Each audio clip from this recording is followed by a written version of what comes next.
조갑제TV 시청자 여러분 안녕하십니까. 2020년 8월 21일 오후 4시 36분입니다. 오늘 이 코로나 사태에 대한 세계적인 통계를 한번 보겠습니다. 전 세계적으로 지난 24시간 동안 4,804명이 사망했습니다. 확진자는 22만 1,804명입니다. 평균 치사율은 3.51%입니다. 한국은 사망자가 2사람 늘었습니다. 309명입니다. 세월호 사망자보다 5명이 많습니다.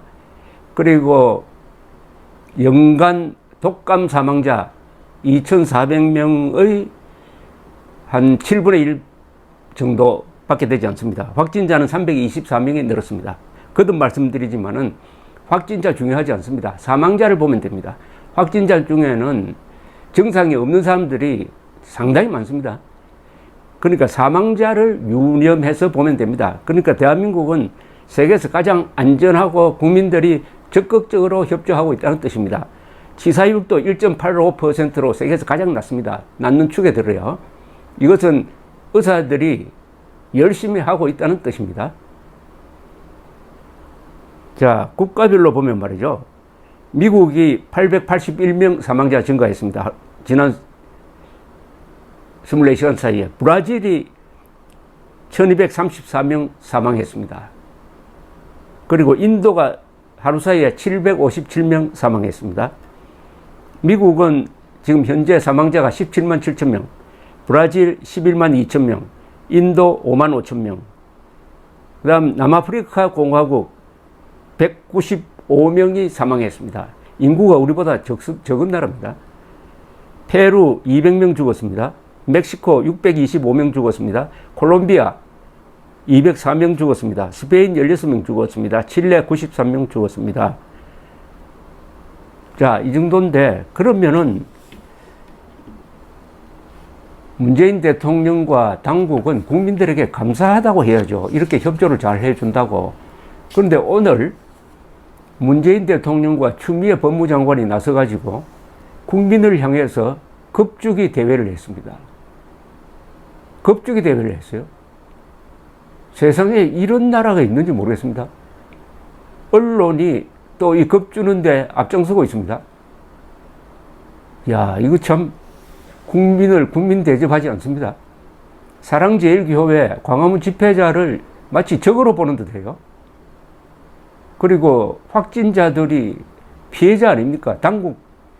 이 방역 당국의 실패의 피해자입니다. 그런데 확진자들을 마치 범죄시하는 이런 태도, 이것이 바로 코로나 독재죠. 코로나를 이용해가지고 국민들을 겁주고 거기에 따른 예산 집행을 마음대로 하고, 그리고 전화를 추적을 해가지고 국민의 사생활을 지금 침해하는 이런 일들이 방역이라는 이름으로 이루어지고 있습니다. 여러분, 겁먹지 마십시오. 대한민국은 세계에서 가장 안전한, 코로나에 관한 가장 안전한 나라입니다. 그것은 국민들의 성실한 자세, 그리고 의료진의 노력, 방역당국의 노력 덕분이고, 이것보다 더 잘할 수 있었는데 문재인 대통령이 초기에 대응을 잘못해가지고 중국 입국자를 받아들인 탓입니다. 거기에 대해서 한 번도 진정성 있는 사과를 한 적이 없습니다. 그러면서 국민의 모섬이라는 사람이 이제 무슨 기회를 잡은 듯이 이렇게 이야기합니다. 오늘 문재인 대통령이 한 이야기입니다. 신속한 역학조사와 방역조치를 방해하는 일들이 아주 조직적으로 행해지고 있다. 필요한 경우에는 체포라든지 구속영장 청구라든지 엄정한 법 집행을 보여주기 바란다. 공권력이 살아있다는 걸 국민들에게 꼭 보여주기 바란다. 이렇게 이야기했습니다. 지금 여기 말이죠. 조직적으로 방해하는 걸 구체적으로 예를 들어야 됩니다. 어디서 지금 어디 바리케이트 쳐놓고 공무원들 들어오지 못하게 하는 지금 사람들이 있습니까? 아니면 폭행을 가하는 사람들이 있어요? 방해가 아니라 이건 너무 심하다 해가지고 항의하는 것을 조직적인 방해라고 생각하는 것 아닌가 하는 생각이 들 정도입니다. 여러분들 뭐 유튜브 이런데 여러 음모론이 나도는 건 압니다. 그러나 그것은 어느 나라나 있을 만한 민주국가에 언론 자유 허용된 데는 있는 그런 현상 아닙니까? 그것이 무슨 조직적인 방해입니까? 물리력을 행사합니까? 문 대통령은 서울시 청사에서 열린 코로나19 서울시 방역 강화 긴급점검회의에 참석해가지고 대대적인 가짜뉴스를 통해서 정부 역학조사를 비롯한 방역 조치들을 방해하고 있다. 아주 신속하고 선제적이고 단호하게 출입 통제가 필요한 곳은 출입을 통제하고 집합이 금지되어야 하는 곳은 반드시 집합이 금지되게 하고 행정조사가 필요한 것은 신속하게 행정조사를 통해서 필요한 자료들을 확보하라고 지시했는데 대대적인 가짜뉴스가 이게 뭡니까? 아니 대대적인 가짜뉴스가 국민들의 방역 활동을 방해할 정도입니까? KBS, MBC, SBS, JTBC 이런 방송에서 그동안에 대대적인 가짜뉴스를 쏟아부은 전례가 얼마나 많습니까? 얼마나 많습니까? 문재인 대통령이 이런 이야기 하면 한번 물어보고 싶은데요. 그러면 대대적인 가짜뉴스, 우리 인류 역사상 가장 대대적인 가짜뉴스가 광우병 선동 아닙니까? 광우병 선동 2008년. 그때 문재인 대통령 그게 그때는 야인이었는데 한마디 한 적 있습니까? 그 너무 심하다고 한 적 있습니까? 대대적인 가짜뉴스. 주로 방송이 저지른. 그게 바로 박근혜 탄핵 사태 때 있었던 그 수많은 거짓의 산 아닙니까? 그때 수혜자 아닙니까? 대대적인 가짜뉴스의 수혜자 아닙니까? 대대적인 가짜뉴스의 수혜자입니까? 피해자입니까? 이런 이야기를 하면은 우선 겁주는 데는 성공하겠죠. 그러나 모든 것은 부메랑입니다. 이게 업보입니다. 업보. 아주 신속하고 선제적이고 단호하게 출입 통제가 필요한 곳은 출입을 통제하고 집합이 금지되어야 하는 곳은 반드시 집합이 금지되게 하고 하나만 한 이런 이야기 쭉 했습니다. 그 과정에서 서울시민의 힘으로 부족하다고 판단한다면 경찰의 지원을 구하고 중앙정부 지원을 구하기 바란다. 경찰과 중앙정부도 서울시에 해줄 수 있는 지원 사항이 있으면 충분히 뒷받침을 해주시기 바란다. 이게 무슨 짓입니까? 박정희 대통령이 이런 말을 했을까요? 이런 하나만 한 이야기는 할 필요가 없습니다. 다 지금 이루어지고 있지 않습니까? 이럴 때 문재인 대통령이 해야 될 일은 너무 국민들의 사생활을 침범해서는 안 된다. 방역도 중요하지만 그보다 더 중요한 것은 헌법 제10조의 국민의 기본권이다. 헌법 제10조는 모든 국민은 인간으로서의 존엄과 가치를 가지며 행복을 추구할 권리를 가진다. 국가는 개인이 가지는 기본적 인권을 인정하고 보장해야 한다. 이 정신을 이탈하면 안 됩니다. 이렇게 이야기를 해야죠. 건수 잡았다. 이런 느낌이 듭니다. 야, 건수 잡았으니까 요때 한번 지지율도 올려놓고 해보겠다. 역학조사나 방역조치를 방해하는 이들이 있다면은 역학조사나 방역조치를 방해한 사람들이 누굽니까 도대체? 이름을 한번 대어보라는 겁니다. 있다면 이런 식으로 가정법을 쓰지 말고. 아니, 사랑제일교회가 지금 역학조사와 방역조치를 방해하고 있습니까? 거기 경찰과 대치하고 있습니까, 지금? 나는 평소에는 공권력은 행사가 최소화해야 한다고 생각하는 편이다. 정말 맞습니까, 이거? 문재인 대통령이 직접 수사를 지시를 해가지고 일어난 사건 중에, 여러 사건 중에 대표적인 게 머리에 번쩍 떠오르는 게 기무사가 계엄령을 검토했다?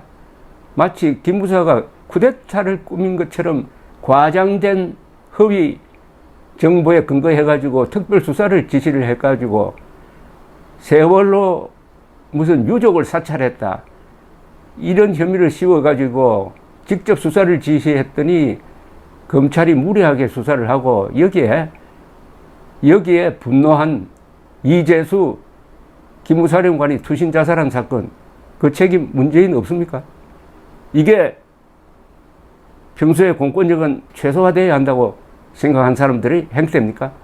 박찬주 대장이 억울하게 구속되고 재판받은 책임자는 문재인이란 사람 아닙니까? 어떻게 공권력은 행사를 최소화해야 한다고 생각했겠습니까?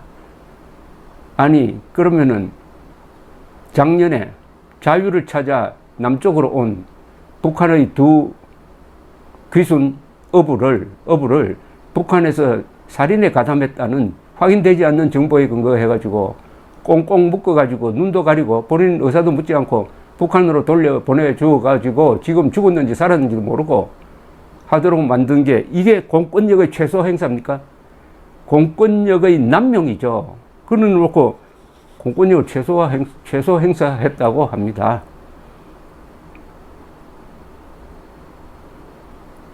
이런 감염병에 대한 방역이라든지 재난에 대한 조치, 이런 경우는 개인의 어떤 인권에만 그치는 게 아니라 국민 공동체의 생명과 안전에 직결되는 문제이기 때문에 공권력이 충분히 국민을 보호하는 역할을 해야 한다. 방역을 방해하는 역학조사를 방해하는 이런 일에 대해 공권력이 충분한 대응을 못해서 신속한 역학조사를 하지 못하고 있는 데가 어디 있습니까? 예를 들어라 이거죠. 예를 들면 더 이상 소개 안 하겠습니다. 여기에 또 덩달아 추미애 법무장관이 나와가지고 당국의 방역 활동을 제외하는 일체의 행위에 대해 임의 수사와 강제 수사 등 법이 허용하는 모든 수단을 총동원해 엄정하게 조치하겠다. 유령을 상대로 이렇게 합니다. 유령을 상대로 가상의 적을 만들어 놓고, 아니 북한 노동당 정권, 북한군은 현존하는 명백한 적인데도 그것은 주적으로 보면 안 된다고 해놓고 지금 있지도 않은 방해 세력, 방역 방해 세력을 만들어 놓고 엄정 수사하라고 합니다. 그 결과가 어떻게 될지 전부 궁금합니다. 최근 일부 사람들이 무책임한 행동으로 코로나 발생이 믿기 어려울 정도로 급증하고 무서운 속도로 빠르게 재확산돼 2차 대유행의 문턱에 이르렀다. 이거 완전히 과정입니다. 아까 말씀드렸잖아요. 하루에 확진자가 10,000명, 20,000명 나오는 데도 있습니다. 그런데 300명, 이거 많은 거 아닙니다. 사망자 통계가 제일 중요해요. 그런데 대유행, 무서운 속도, 이거 다 과정입니다.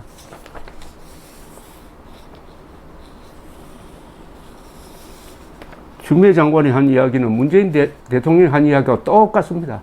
똑같은 걸 되풀이해가지고 이렇게 하고,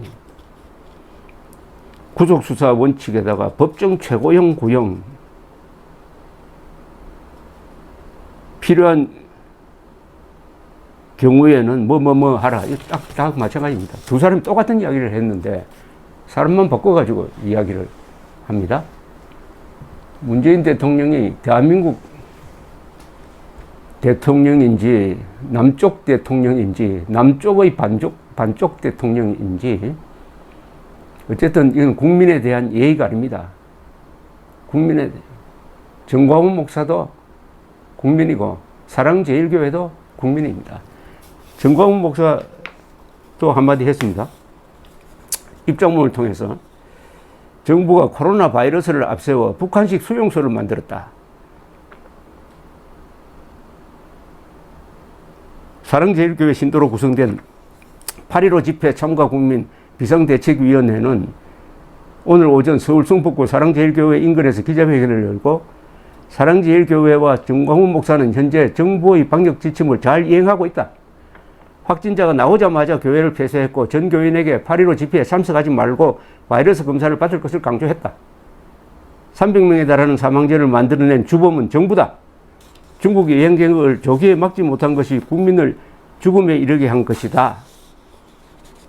이런 이야기를 했습니다. 또 사랑제일교회 인근 체육 입시 학원이라는 표현을 사용한 언론사에 대해 법적 조치를 취할 것이다. 사랑제일교회와 그 학원은 자가용으로 25분 거리, 대중교통으로 35분 거리, 걸어서 1시간 반 거리다. 기자분은 집 인근에서 보자고 할 때 1시간 30분을 걸어서 다니느냐. 이런 오보를 한 방송이 이게 방역을 방해하는 거죠. 그래서 이런 기사를 쓴 언론사 세 곳의 기자와 사장을 상대로 고소 및 손해배상 청구를 진행할 예정이라고 밝혔습니다. 교회 측은 정부와 서울시의 역학조사에 최대한 협조하고 있다고 주장했습니다.